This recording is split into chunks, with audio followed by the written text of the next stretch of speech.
This conference will now be recorded. Okay. So yesterday I have created an application gateway. I will show you the steps how you need to do this. Let me see. Yeah, it is there. So I created that yesterday. I will show you the process of how you can create. So before starting the new concept, let me ask a few questions related to whatever we have discussed. So like, what is the query language that is used in the app insights? KQL stands for Custo Query Language. Okay. Can you join the tables using Custo? Is it possible to join the two tables using Custo? Okay. If you need to join any two tables, what is the main requirement? If you want to join two tables, what is the main requirement? Common column should be there to join it. Okay. And then how can you send the application logs to a specific application inside? From the app service, I want to send the logs to a specific application inside. So how I can connect my app service to the application inside? Based on instrumentation key. So where you need to keep that setting? Under under app service, go to application settings and mention the SDK version and the connection string and the key. Okay. So let's discuss about application gateway. So in application gateway, let me show you the diagram for this. Application gateway in Azure. So it is a web traffic load balancer and it operates on layer 4 protocol of the Open System Interconnect model, OSI model. Okay, so this is what we need to do. So whenever the user hits the gateway will take the request to appropriate pool based upon path-based routing. And also it provides one more feature called web application firewall, web app firewall, anything. And also it acts as a load balancer. Okay, so let's see. I have already created an application gateway. I will show you the process of creating the gateway, but I won't review and create that. I'll just show you the process. So application gateways. I already have one. Let me create a new one. So you need to select one resource group. I'm going to select this resource group and you need to give the name for the application gateway. I can give something as my dev application gateway. Where do you want to create this? West US 3. And what is the tier? Do you want to make use of WAF? If you want to make use of web application firewall, you can use it. But for my in real time, there are some other security that things that they use.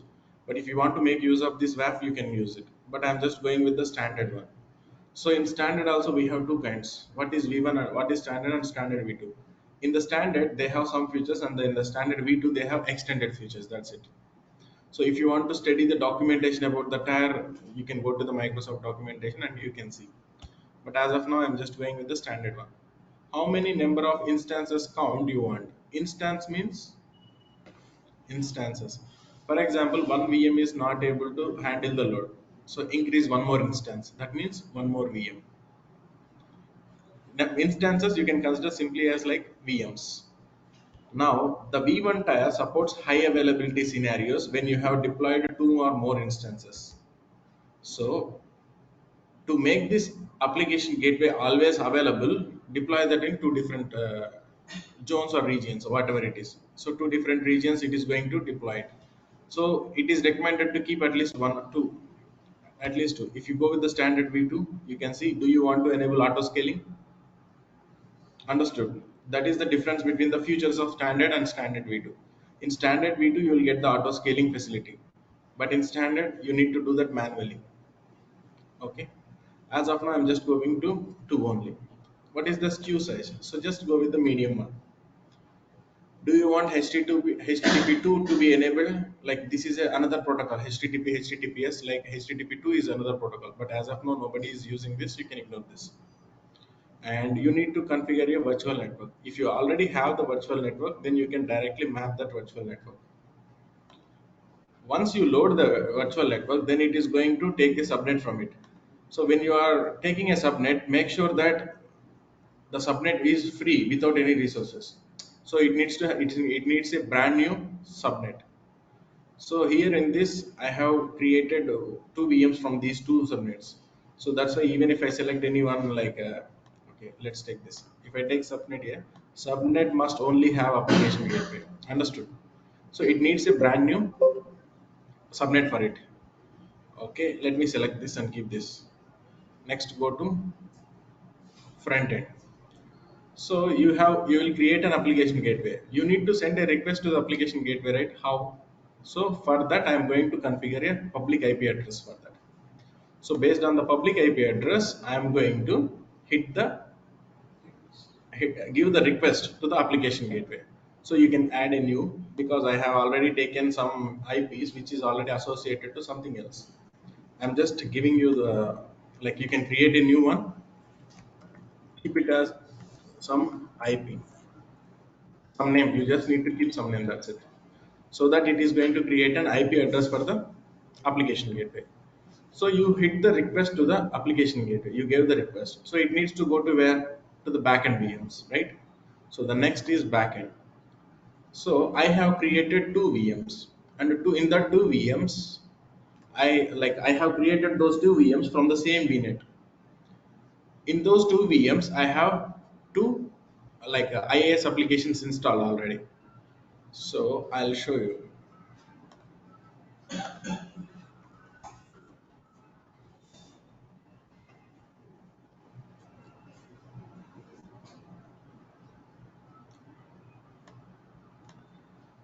I have the virtual machines here itself. So two VMs are there. In the two VMs, I think IAS is not installed. I need to install it. Yesterday I forgot to do this.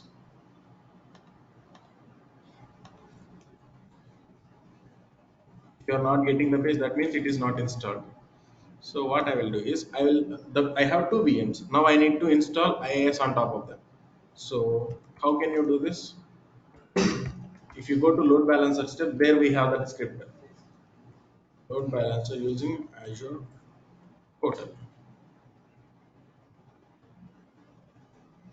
So I have the step here to install IAS on top of that machine. So if I go down, install IAS is there. I can take this script and I can directly put it in the VM. So how? Directly going to run command and install it on top of this. Run an PowerShell script, run this, and go to the second VM, run PowerShell script, and run this. So this will install IIS on top of these two VMs. Okay. So I need to add a backend pool. The backend pool should be my VMs. Add the backend pool. I need to create a pool name for it. Backend pool 2, something like this. Do you want to add the target without any IP address? No, I just want to add. If you keep this as yes, you won't get any options. Add the backend pool without targets? No, I want to add the targets. So that's why I keep it as no. So what is the target? Virtual machine, VMSS or app service? Virtual machines. And this is the first VM, and I'm going to take this virtual machine, and this is the second VM. Just add this. And then we need to go to the configuration part. Now, in this diagram, you can clearly understand. I give the request to the front end IP. The request will go to where backend port. In between, you need to specify the rule. So on port number which I am going to give the request. In the backend VM, it needs to go on with port number. This is the rule that I need to define. So add the rule. So I'm going to keep it as rule 1. So what is the listener? Like a listener listens on a specified port and an IP address from a traffic that uses the specified protocol. For example, whatever I say, a listener is always going to listen to it. For example, my request comes from this IP and the port number is this. The listener should listen to that port, and then it needs to take the request to the backend pool. So I'm going to keep a listener as 1. listener 1. And what is the front end IP? From this public IP of the front end IP, I'm going to get the request. And once it get the request on HTTP protocol port number 80, what I need to do next? So just go to backend targets. In the backend pool, the request should go to backend. And what is the backend setting? As of now, we don't have any backend settings here.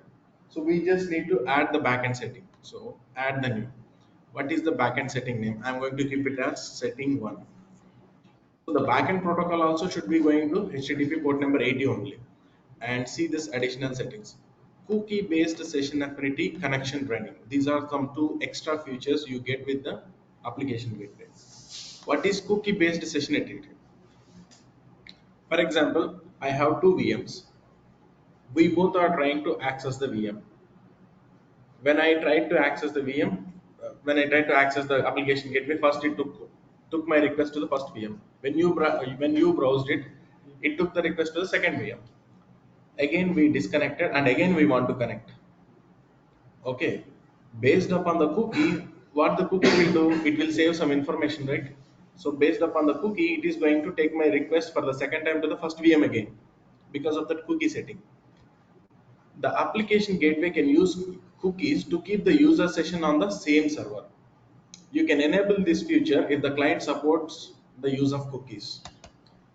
For example, if every time I use cookie, every time my request go to first VM only, that is a problem. Then disable this. That's it. What do you mean by connection draining? Connection draining helps gracefully remove the backend pool members during the planned service updates. Okay, there are two kinds of updates. There are two kinds of maintenances: planned maintenance, unplanned maintenance. I have a VM. In this VM, suddenly the CPU got overheat, so that the CPU got stuck. Is it planned maintenance or unplanned maintenance? It is unplanned because I didn't expect that.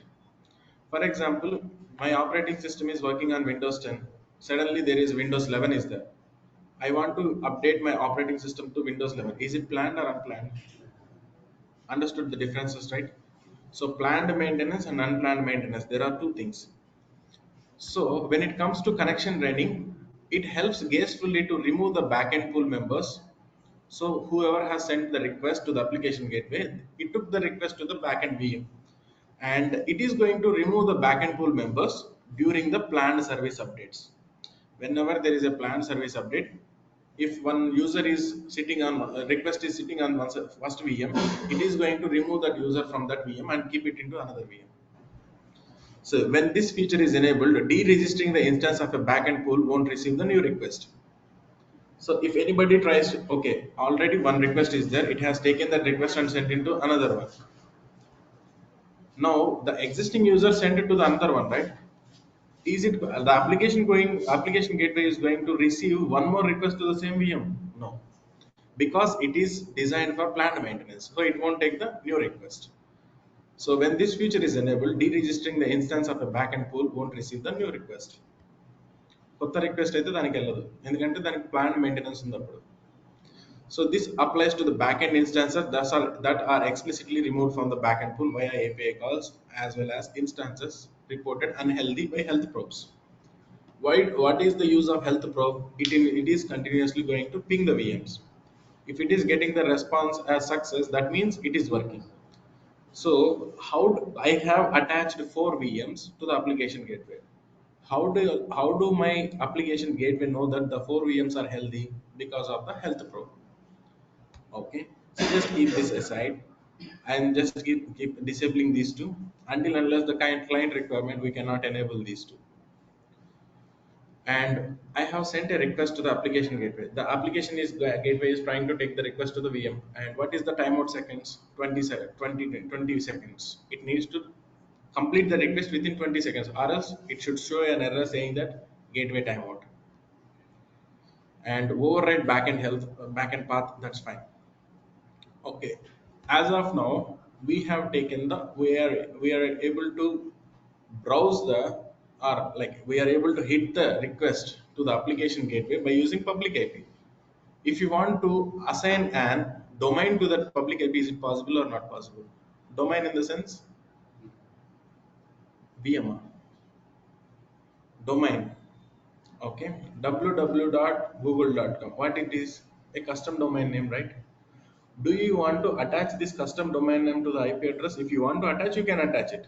But during our process, we have never bought a custom domain because we need to pay some amount from the GoDaddy, and then we need to do all the things. So that's why we haven't done any custom domain. So what if you already have a host name? That means the domain name. Then you can do all these things. Like for example, your URL will be like this. So that's why I'm just not utilizing this concept right now. So just you just need to add this, and then here it is asking me, okay, the request comes on port number 80, the listener listens it, and then the setting is there, right? The setting also going to take that request from port 80 and give it back to the VMs on port number 80 only. Now, what is this path based routing? In earlier I have mentioned, right, www.contoso.com/images. So if you keep slash images, that is path, right? So if you want to specify the path based rules, you can specify the path based rules. See, whenever a user hits images, immediately the target should go somewhere to the target should take the settings, first setting, and it needs to go to the backend pool of this two. In the backend pool to how many VMs I have? Two VMs. So in any of that two VMs, the request can go. Understood? So I'll just show it. See, I give the request to this, and I have mentioned slash images. As of now, what I have only I have created one pool. In that one pool, I have same IAS application. So whenever anyone hits slash images, directly the request goes to here. If anyone wants to go to some other application, I need to create one more pool, and in that one more pool, I need to have two VMs. In that two VMs, I need to have an application. So whenever the user hits www.contoso.com/videos, the request should go here, right? So as of now, forget about this. I created only this one pool. I create because I created one pool only. If you create one more pool, you can send that request to the another pool. So same process. Okay, so here I am setting the back on which if anybody enters slash images, the request should take settings one. Under settings one, what we have defined, it should go on port number 80. It should take the setting as port number 80, and then it needs to go to the backend pool. Like this, you can define and add this. And once it is target name, we need to give it as backend pool images, something, some name you need to give it. I have given it, and just add this. Once it is added, the next thing is you just need to review and create it. This will take 20 minutes, so that's why I have already created the application gateway. So see this. This is my application gateway, and if you want to see the configuration of it, you can see. I have taken standard, medium based SKU. How many instances I have taken? One. And did I enable HTTP2? No, disabled only. And then go to backend pools. In the backend pool, I have created one backend pool. How many targets I have added? Two VMs. These are the VMs. And then I have associated a rule to it.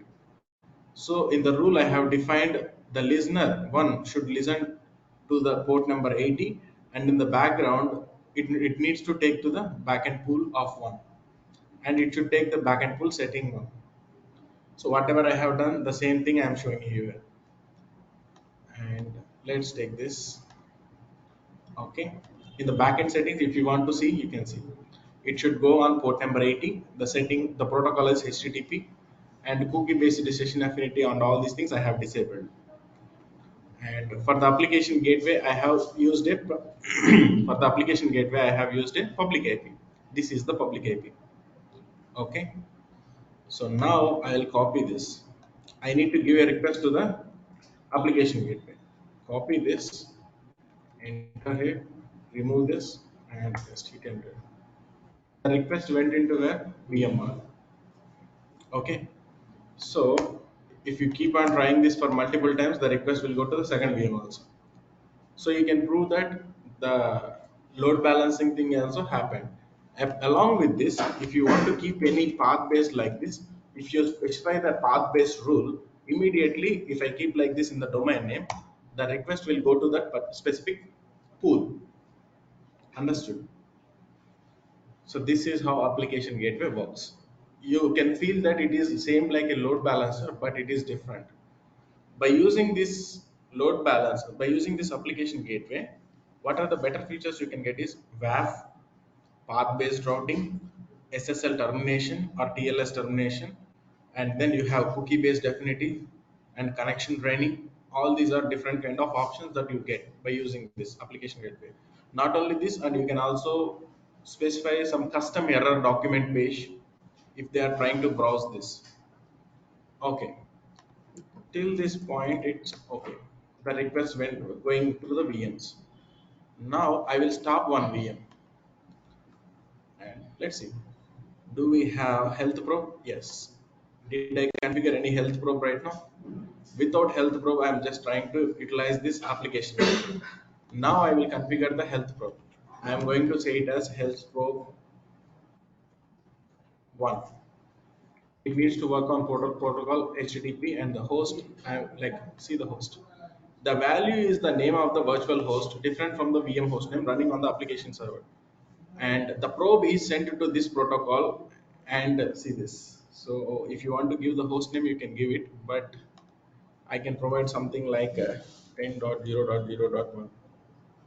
Okay. It's a simple host name I'm trying to give it. Pick the host name from the backend targets. If you want to pick it, just do pick it from the backend. You don't have to specify the domain itself. So pick the host name from the backend target settings. Yes. What is the path? I need to search for some of the things like slash images. For every 30 seconds, it needs to ping. It needs to check the health of the VMs. And timeout, so check it for 30 seconds, and if it is not responding, then make it as a timeout. And unhealthy threshold. If you remember yesterday, I have told you what is threshold? A value. So if it is reaches more than 3 times failure, immediately make this as unhealthy. So you kept two VMs. You are trying to ping those two VMs. If 3 times it fails, then make this as unhealthy VM. Okay, just add this. So you can configure your health probe also so that it is completely going to check the health of the VMs. Fine. Now, if you want to stop the application gateway, like what is HTTP 500 server error? 501 servers unavailable.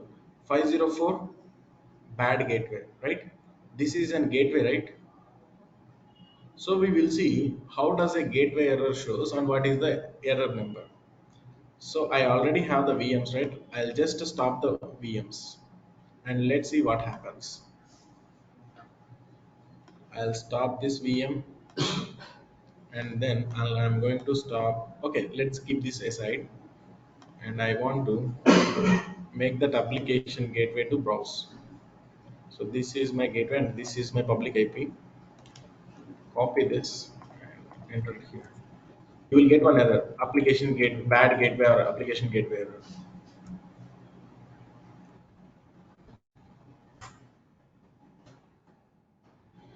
So still if you are seeing here, there is a problem with the cookies and cache memory.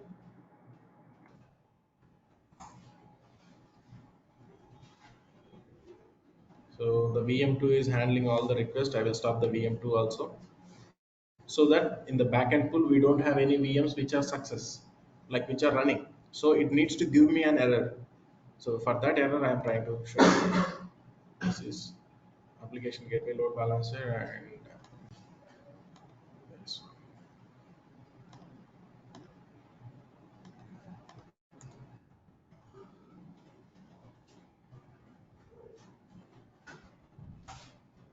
So if there is a problem in the application gateway, it will show the error here itself, bad gateway. All these things it is going to show you. So let's give it some time because I think the VMs are not yet restarted. So stopped. So those are still running. So once these are stopped, then we can check the status of the application gateway.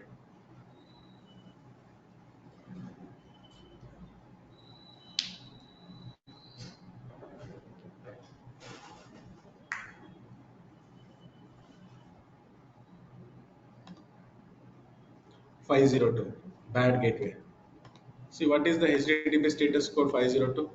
HTTP 502, bad gateway. Bad gateway. The hyper HTTP 50 gateway server response code indicates that the server acting as a gateway.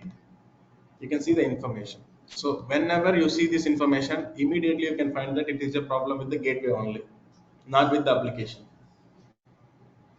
Okay, 502 stands for bad gateway. So if you want to fix it, how can you fix it? Start the two VMs again so that the application gets start working.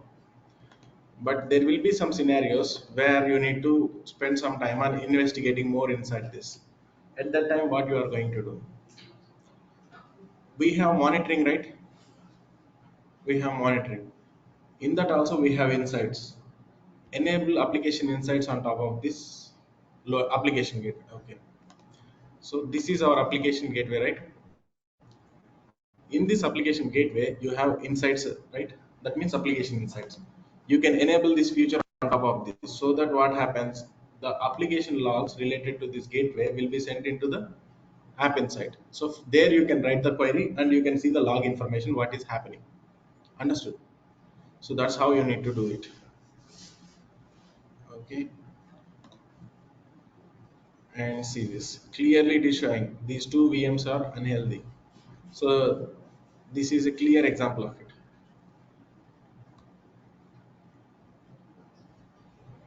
Okay. Let me see. The two VMs are unhealthy. Clearly you can understand by looking into the diagram.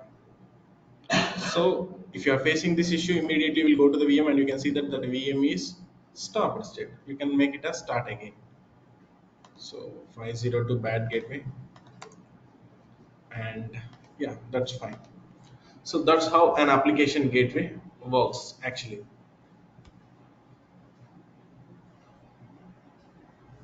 Basically, even this also is going to show you this is unhealthy.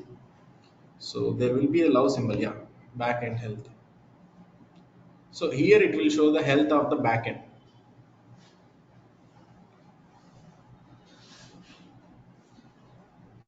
So it is going to say that both are unhealthy.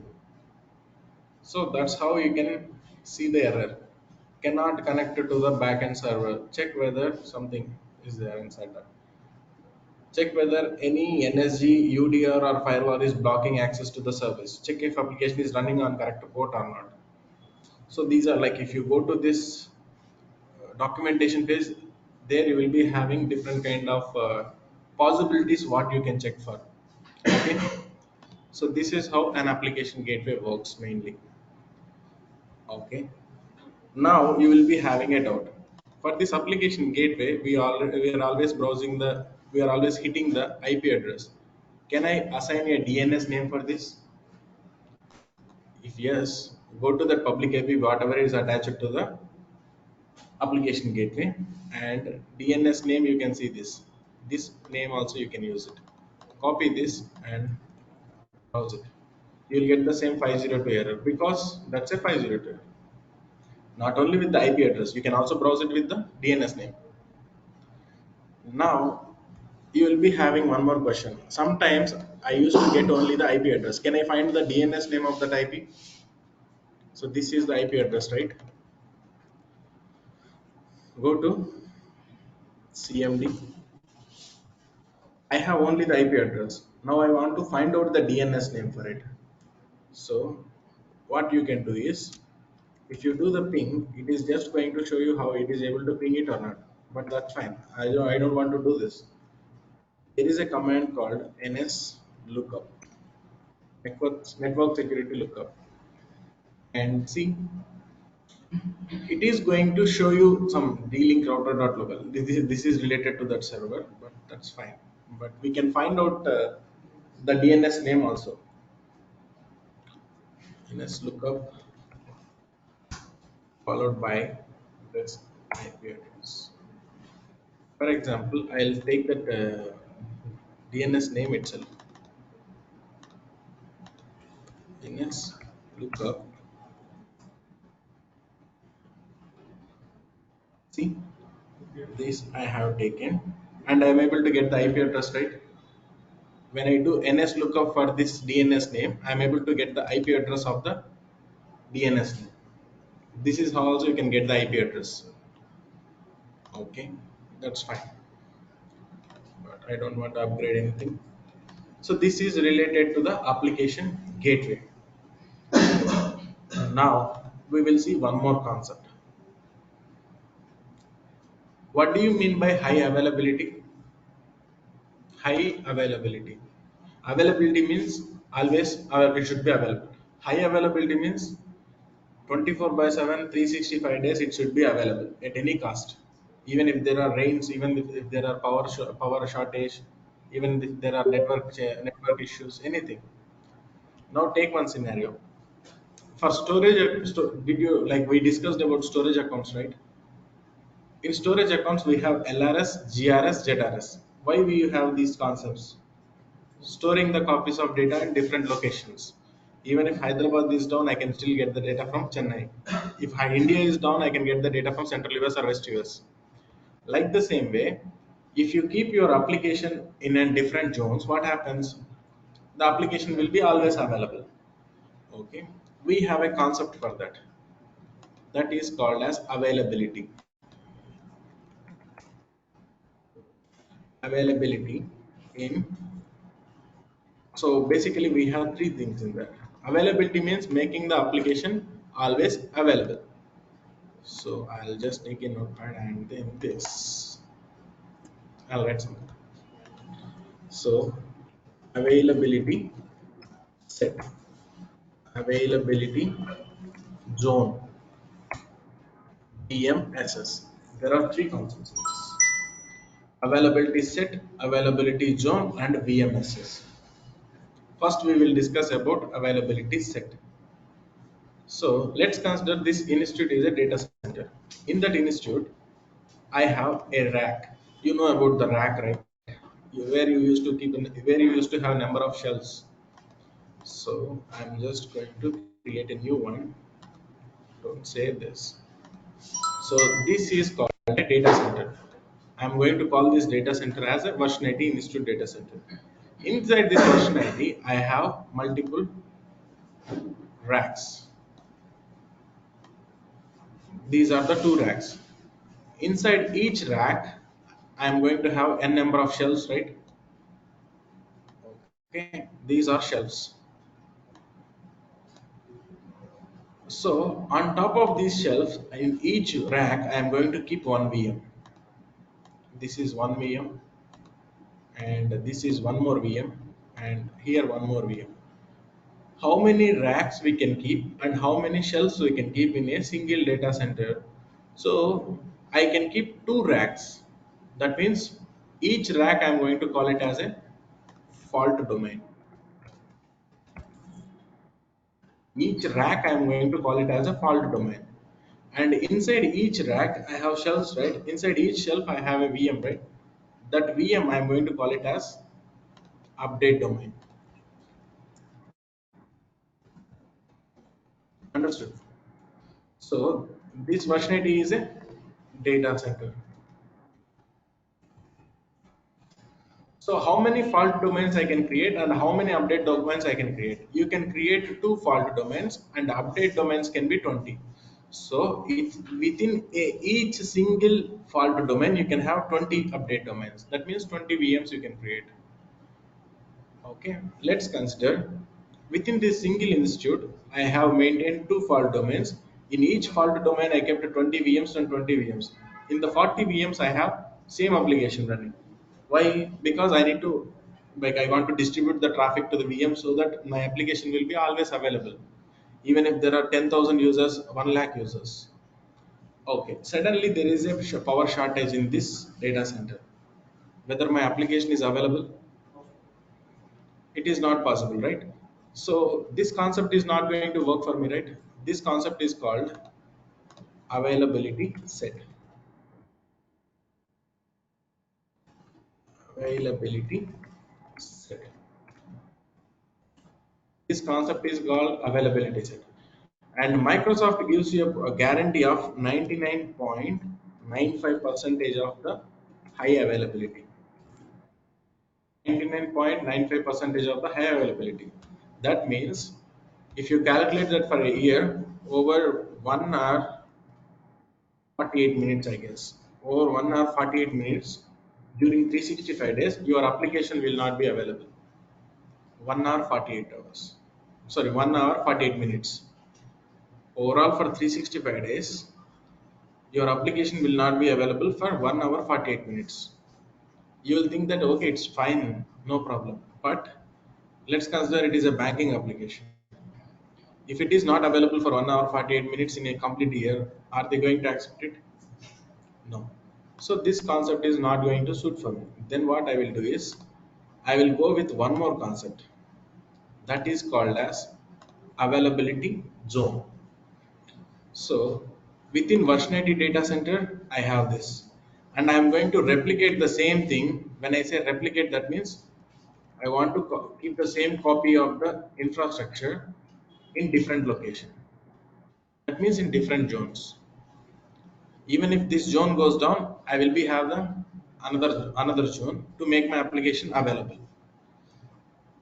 So different zone, right? Is it the same power supply? Is it the same network cable? No, everything is different, right?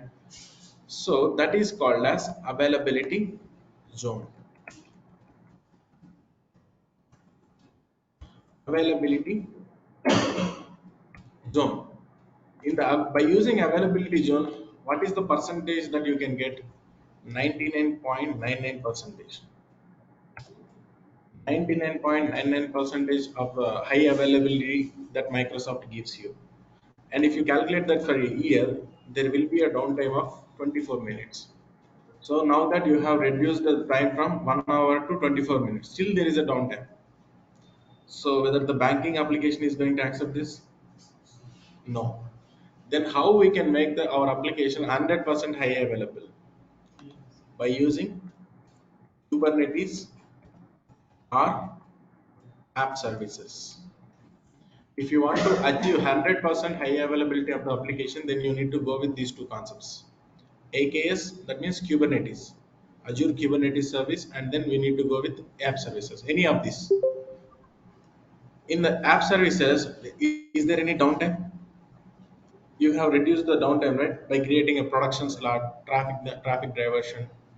So that way you can make it 100% high available. Okay.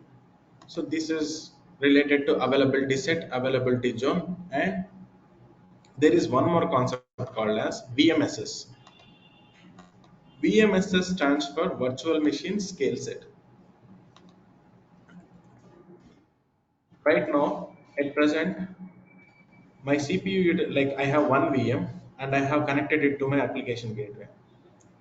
So suddenly there is a growth in number of users who is accessing the application. Whether one VM can handle it? No. So immediately what you are going to do, create one more VM and attach to that application gateway backend pool. That is manual, right? So that's why when I'm creating the application gateway, it gave me an option standard V2. Auto scaling is there. So by auto scaling, what it does automatically, if the VM is not able to handle the request, it will create one more VM. How it is going to create one more VM without even asking? So you need to specify a logic for that. In the first VM, if the CPU utilization percent is more than 60%, then create one more VM. Okay. Right now, the CPU utilization percentage is like CPU percentage is greater than 60%. Then I asked to create one more VM. Like that, it created like 100 VMs. But the cost will be more, right? Then who needs to delete those VMs? You need to do it, right? But that is a manual thing. So I will set up one more rule saying that if the CPU utilization percentage is less than 25 percentage, delete that VM. So automatically scaling up, scaling down is getting completed, right? So this is how I'll make that VMs to get automatically scaled up and scaled down. I'm saying scale up automatically, scale down automatically. But who will create the VM? So there should be a service, right? That service is called VMSS. Virtual machine scale set is going to give you n number of VMs, like auto scaling for the VMs. So by using this VMSS, I will be able to automatically increase the n number of VMs or decrease the n number of VMs. Now you will be having a doubt.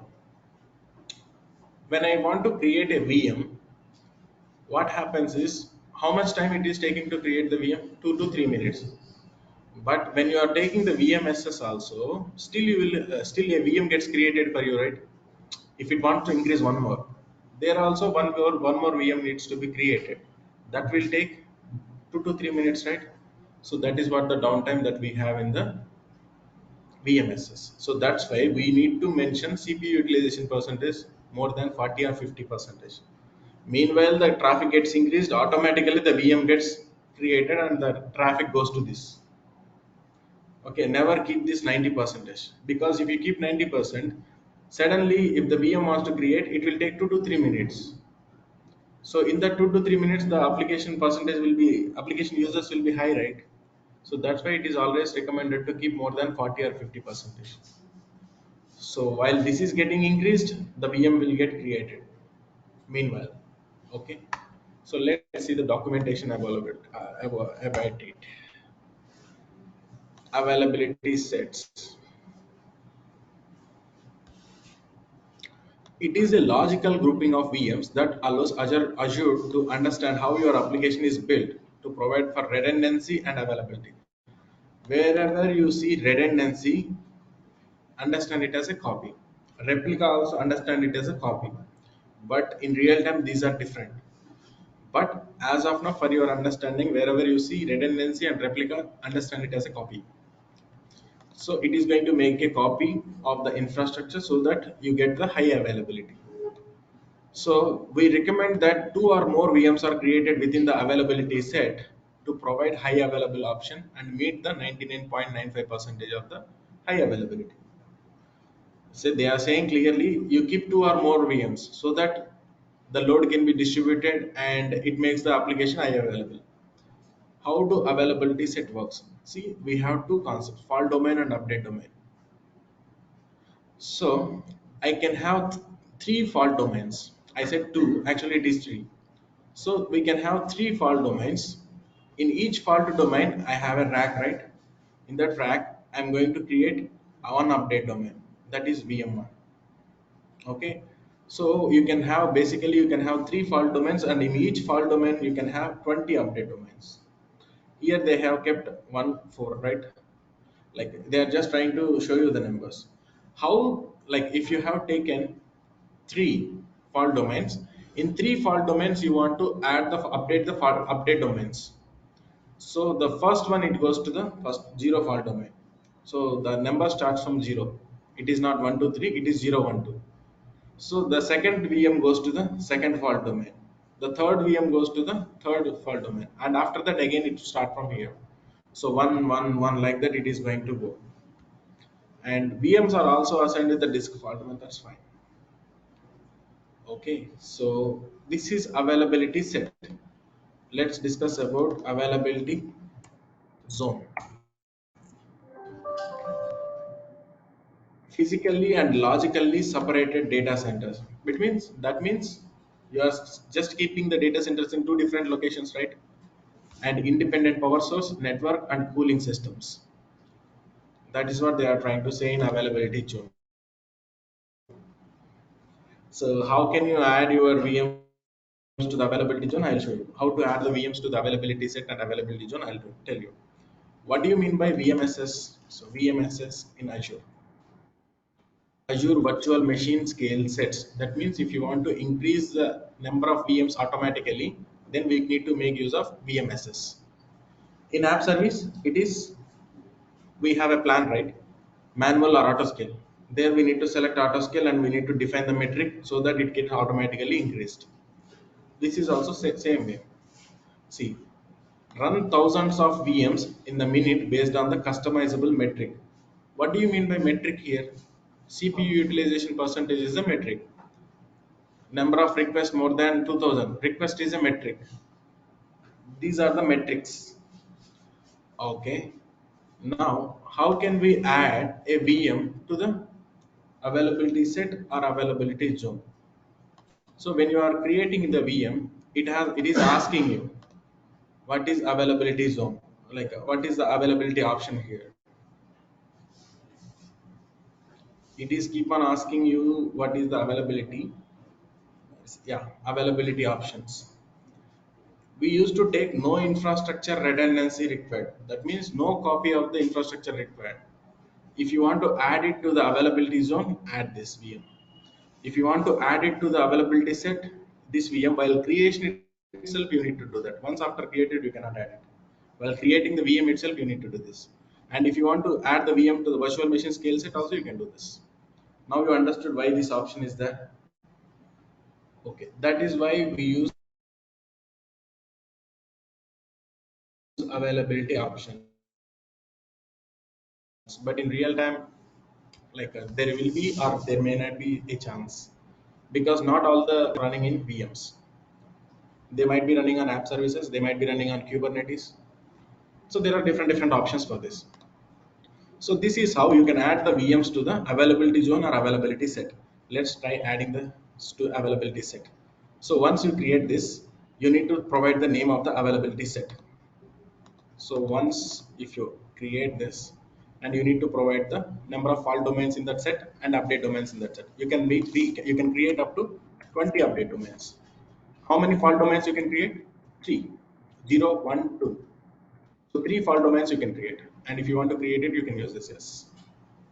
And once if you add this, then you will be able to see that VM attached to the availability set. But as of now, I'm not adding this. Now I already have the VMs, right? If I already have the VMs and I want to see whether those VMs are added to the availability set or availability zone, I want to know it if it is already added. So just go to the VM. Once if you go to the VM, there you will be having an availabilities plus scaling. I want to see whether this VM is added to the availability set or not. See, you can see zero fault domains, zero update, zero update. That means this VM is not added to the availability set or zone. Understood. So when it comes to VMSS, we will see the VMSS in Kubernetes part. Not right now. Okay. So any doubts till this point?